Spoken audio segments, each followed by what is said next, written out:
Gambia with the legal and regulatory framework required to attract private company investment into the renewable energy sector, a development that has the potential not only to create employment opportunities but boost the country's economy, because electricity is an important input in all sectors of the country's economy.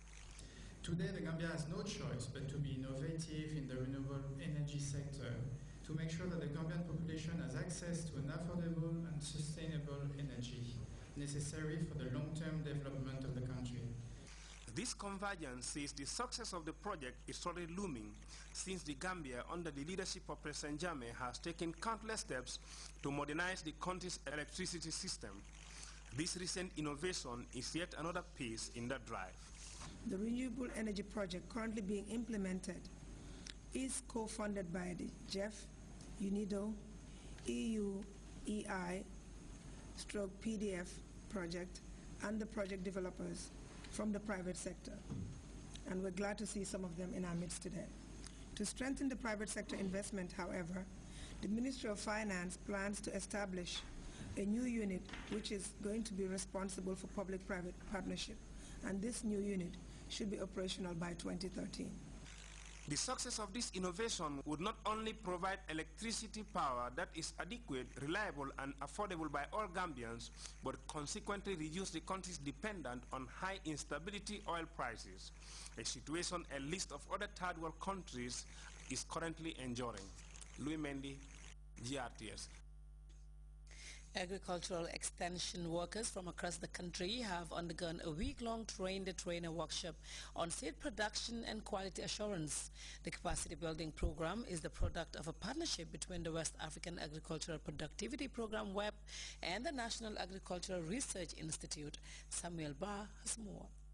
Following the 2011 crop failure, which is blamed on that year's erratic rainfall pattern, the Ministry of Agriculture and its partners are doing their best to improve agricultural productivity. This is what is embedded in the WAP project. The West African Agricultural Productivity Program is here for the farmers, and the value chain approach for agricultural productivity starts from the seeds to the final consumer. This particular training is organized to arm the agricultural extension workers with the requisite knowledge that would enhance seed quality assurance for farmers. Sheikh Tijan Sose, project coordinator of WAP, underscored the important role quality seeds play in achieving the objectives of WAP, adding that the innovation platform for technology adoption objective of supporting farmers cannot succeed without good seeds. The WAP cannot be successful if at the end of the 5 years we are unable to strengthen the seed system of this country. So let's see it. And extension, agriculture for example, cannot also succeed without having the capacity to be providing good seeds for farmers. And how do we provide good seeds for farmers? We started try to establish seed centers, well equipped. You have, the technical people collaborating with you and the WAP, enhancing them with the infrastructure, the equipment, and the genetic material such as breeder seeds, which NARI will, use based on our commodities that the WAP is supporting, which is rice, maize, groundnut, and other 2 commodities. They will multiply that breeder seeds, and then eventually to produce foundation seed which will be given to seed producers. But the training starts from here. Agriculture is a key player in the economic growth of the country. This, according to officials, is an obligation for the WAP project by way of bringing together all stakeholders on board to work as a team in the quest for quality seed assurance. The role of each and every one of us here today is very, very important.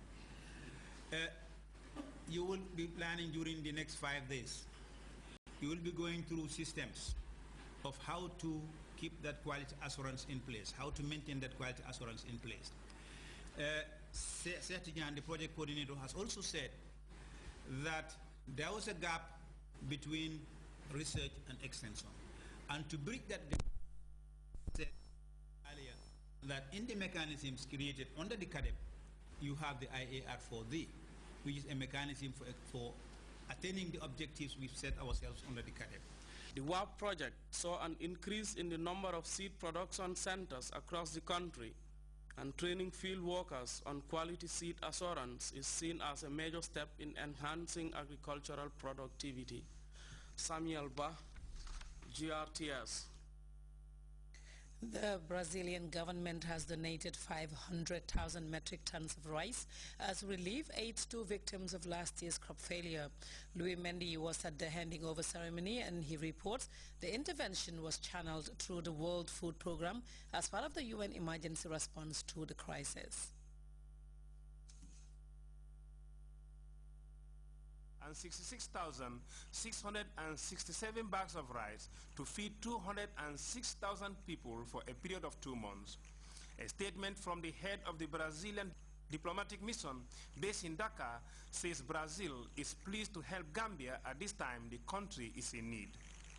The Brazilian government is pleased to help the Gambians in these dire times of hunger by donating rice for 206,000 vulnerable people in a partnership with the United Nations World Food Programme and the European Union.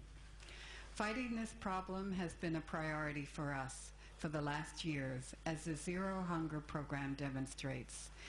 The rice was channeled through the World Food Programme as part of the UN emergency response to the 2011 and 2012 crop failure. The European Commission humanitarian organization, called in short ECHO, established some 20 years ago to provide assistance quickly and efficiently to people caught in crisis, provided the needy funds to accompany the Brazilian generosity to the Gambia. This joint assistance from the Brazilian government and the ECHO will greatly strengthen the efforts of the World Food Programme in meeting the target set for this emergency operation in the Gambia. Thanks to this contribution, the World Food Programme will continue to provide food and nutritional assistance to vulnerable groups in the 19 most affected districts of the country. Today, Brazil, with the assistance from ECHO, has come forward to help the Gambia and is now providing 5,000 metric tons of rice, which we understand receiving 1,500 today. The rice will be distributed to 138,000 people over a period of 3 months while waiting for the next harvest.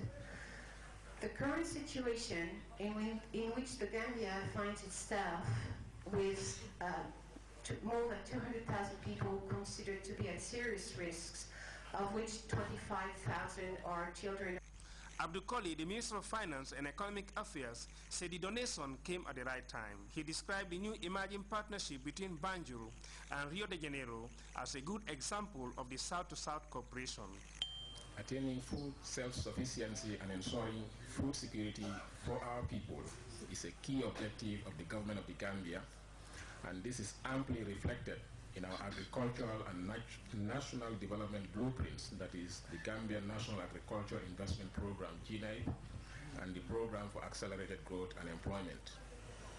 These sectoral and national development plans have been well articulated, and if the right funding is made available for their implementation, we will be making a giant leap in our efforts at poverty reduction and ensuring food security in the Gambia. World Food Programme is the largest humanitarian organization in the forefront in fighting hunger and poverty.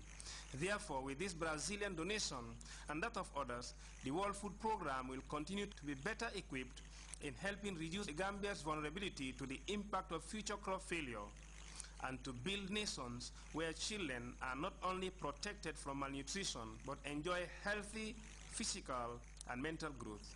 Louis Mendy, GRTS.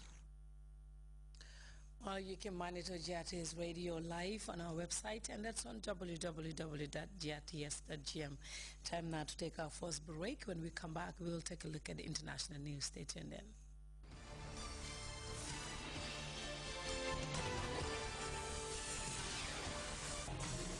The world in your pocket. The world on your mobile. Get the latest top stories from all over the world directly from Al Jazeera Network straight to your AfriCell line.